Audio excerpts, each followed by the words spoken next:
فخامة وسمو الدولة، تؤكد المملكة رفضها القاطع لاستمرار العدوان والاحتلال والتهجير القسري لسكان غزة، كما تؤكد تحميل سلطات الاحتلال مسؤولية الجرائم المرتكبة بحق الشعب الفلسطيني ومقدراته.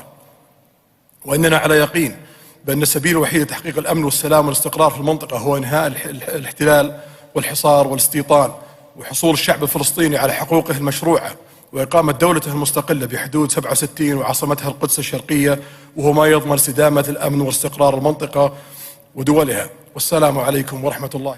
Yes, well, let's first remember that it requires a change in paradigm to really move things forward. We were told basically since 1967 that until we solve the Palestinian problem, Israel will not be able to make peace with its Arab neighbors. Donald Trump in his first presidency came along, Abraham Accords, changed the paradigm. We can in fact have peace with our Arab neighbors prior to solving the Palestinian solution. Saudi Arabia has come out with a strongly worded statement. The kingdom says it reaffirms its unequivocal rejection of any infringement on the legitimate rights of the Palestinian people through Israeli settlement policies, land annexation or attempts to displace them. The Ministry of Foreign Affairs affirmed that the kingdom's position on the establishment of the Palestinian state is firm, steadfast and unwavering, and that this firm position is not subject to negotiation or outbidding. Our country and our home is the Gaza Strip. It's part of Palestine. We have no home. For those who want to send them to a happy, nice place, let them go back, to their original homes inside Israel. There are nice places there, and they will be happy to return to these places. But in the meantime, our homeland is our homeland. If part of it is destroyed, the Gaza Strip, the Palestinian people selected the choice to return to it.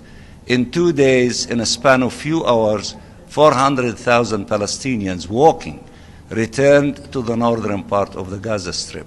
I think that we should be respecting the selections and the wishes of the Palestinian people, and the Palestinian people at the end will make the determination. Their determination, they want to clean the destruction in Gaza. They want to rebuild Gaza.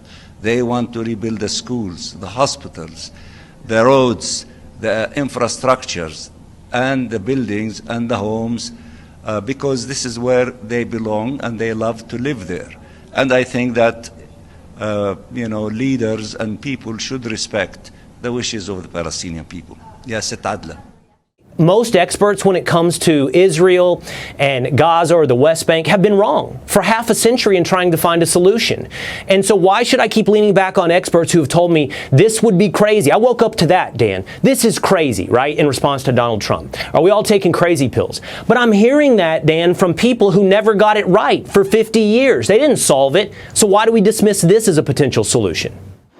That's right. And in fact, last night, when Israeli Prime Minister Benjamin Netanyahu was taking questions at that joint press conference, he said that, quote, the normalization with Saudi would come soon and that it would shock people. But he's speaking outside of reality, because Riyadh has been quite clear that until their main condition is met, until there's an establishment of a Palestinian state, at least a pathway to it, then that is not going to happen. And you have Netanyahu, who for the last year has been going around and proudly saying that he himself has prevented the establishment of a Palestinian state. Diplomatic shockwaves are reverberating across the Middle East after President Trump unexpectedly announced plans for a U.S. takeover of Gaza that would include forcing Palestinians out. The idea was quickly rejected by Jordan and Egypt. This idea that the U.S. would take ownership in the future of Gaza. Well, as you stated in your opening monologue, it is an out-of-the-box idea, and it does require out-of-the-box thinking to solve not just a decades-old problem, but a centuries-old problem. For most of the past 500 years, Gaza was ruled either by the Ottomans or the British or the Egyptians, and only after 1967 did the Egyptians allow the Palestinians to settle there as refugees. And if we look at what's happened over the past year, Gaza is pretty much uninhabitable, even from an infrastructure standpoint. You can't build on top of that right now. This is an enormous reconstruction project. Right. And in order to do that, we need out-of-the-box thinking.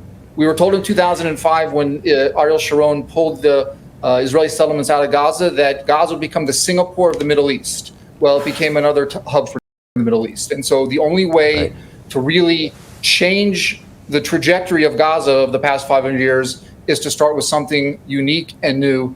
And I think President Trump has got the entire world thinking in a new and unique way.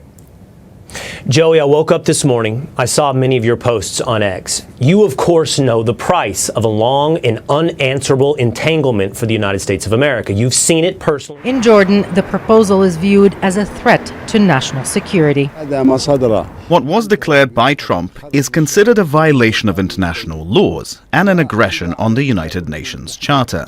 It is considered a disturbance of international security and an interference in the sovereignty of Jordan and Egypt, and this is not acceptable at all. King Abdullah of Jordan also condemned the idea during a meeting with the Palestinian president and held phone consultations with the Emir of Qatar and Crown Prince of Saudi Arabia.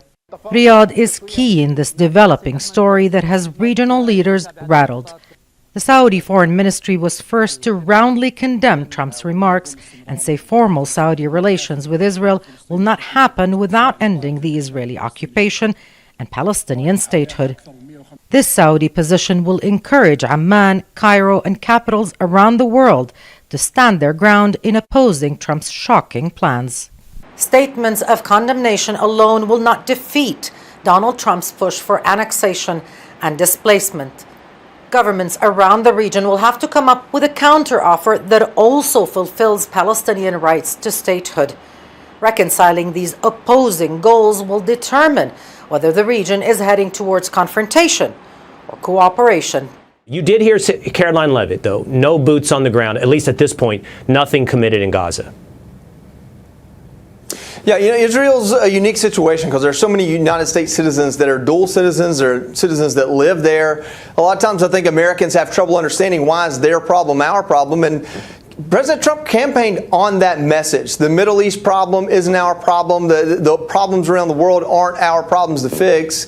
But then you have Israel, and it's treated differently. I don't think it's a double standard. I think people don't take the time to understand why it's differently. But at the end of the day, when the President of the United States stands there and says that the unexploded and weapons will take full responsibility for, brother, that means that I'm going to, a guy like me that did what I did is going to go over there and take it apart. I'm not for that at all. My intuition, my belief is that this is a part of his chess, and this is his way of getting places like maybe Saudi Arabia or Jordan to say, no, you can't have this, let us do it. Maybe it is that simple. But, I'm a hypocrite if I don't stand up and say, hey, wait just a minute. I just voted for you because you said we wouldn't get involved with more wars. So, I've got one, much like you will, I got one side of me saying, I voted for this guy because he will scare the hell out of our enemies and say things that are hyperbole and then have a strategy behind it that's different. And the other side of me says, no matter who that person is, when they're the leader of the free world and they're talking about sending my guys and gals to war or to take apart, I got to say something. Dan, to that point, and Joey, I appreciate that answer, by the way, because I came onto the show today and I woke up this morning thinking, I can't pretend expertise on this. And I actually don't believe there is much expertise in this. And I respect, Dan, what you have done for a living. I also think most experts, when it comes to Israel and Gaza or the West Bank, have been wrong for half a century in trying to find a solution.